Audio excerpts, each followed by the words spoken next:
আসসালামু আলাইকুম প্রিয় দর্শক, শেয়ার করছি আজ গ্রাম বাংলার অতি পরিচিত একটি রেসিপি তিসি ভর্তা। সেটার জন্য আমাদের প্রথমেই যা করে নিতে হবে, তিসিগুলোকে ভালোভাবে পরিষ্কার করে নিতে হবে।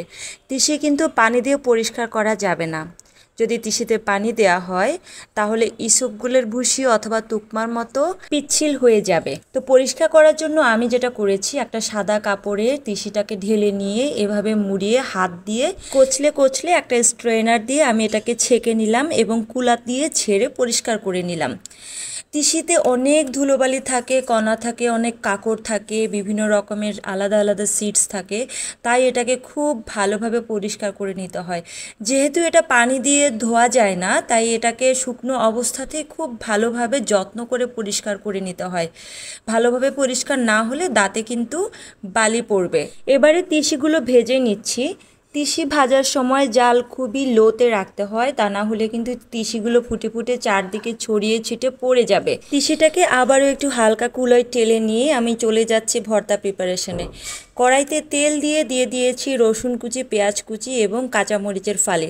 কাঁচামরিচটা আমি ভেঙে দিচ্ছি, আপনারা কাঁচামরিচটা কিন্তু আস্ত দেবেন না, আস্ত দিলে কাঁচামরিচটা ফুটে চোখে চলে আসতে পারে। পেঁয়াজ রসুন ভাজা হয়ে গিয়েছে, এবার আমি সেম প্যানে শুকনা মরিচ ভেজে নিব। আমি বোটাসহ ভেজে নিচ্ছি, তাতে করে অনেকক্ষণ মুচমুচে থাকবে মরিচটা। এবারে আমি ব্লেন্ডারের জারে আমার সেই ভাজা তিসি বীজগুলোকে আমি গুঁড়ো করে নিচ্ছি। আপনারা চাইলে আপনাদের পছন্দ মতো পাটাতে বেটে নিতে পারেন। এটি একদমই মুচমুচে, পাটাতে বাটতে কোনো কষ্ট হয় না, খুব সহজেই 2-3 বার বাটা দিলেই এটা গুঁড়ো গুঁড়ো হয়ে যায়। আমি এখন ভর্তার জন্য মরিচের বীজগুলোকে আলাদা করে নিচ্ছি, কারণ মরিচের বীজতে পেটে গ্যাস্ট্রিকের প্রবণতা বাড়ে এবং মরিচের বীজ সহজে হজম হয় না। তিসি বা ফ্ল্যাক্সিড এর আঞ্চলিক নাম অঞ্চলভেদে ভিন্ন ভিন্ন হয়ে থাকে। কোথাও একে শন বা মন্যে বলা হয়। এটি খুবই উপকারী একটি বীজ। এটি কোষ্ঠকাঠিন্য, ডায়াবেটিস, হার্টের সমস্যা, উচ্চ কোলেস্টেরল, স্থূলতায় তিসি ভীষণ উপকারী। তিসি ব্রেনের কার্যক্ষমতা বৃদ্ধি করতে সাহায্য করে। যাদের ওজন বেড়ে গেছে তারা প্রতিদিন নিয়মিত সকালে এবং বিকালে 1 চা চামচ করে তিসি গুঁড়ো খেতে পারেন।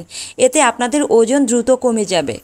কারণ তিসি বীজে যে ফাইবার রয়েছে তা ক্ষুধা কমাতে সাহায্য করে। আর ফাইবারজনিত যে কোনো খাবার খেলে পেট ভর্তি মনে হয় আর ক্ষুধা কম লাগে, খাওয়া দাওয়া হবে কম, ওজনও হবে কম।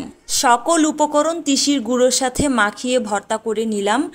অসম্ভব মজা হয়েছে। যারা তিসি ভর্তা খেয়েছেন তারা তো জানেন তিসি ভর্তা কেমন মজা, আর যারা কখনোই খাননি তারা কিন্তু এই রেসিপিটি করতে ভুলবেন না।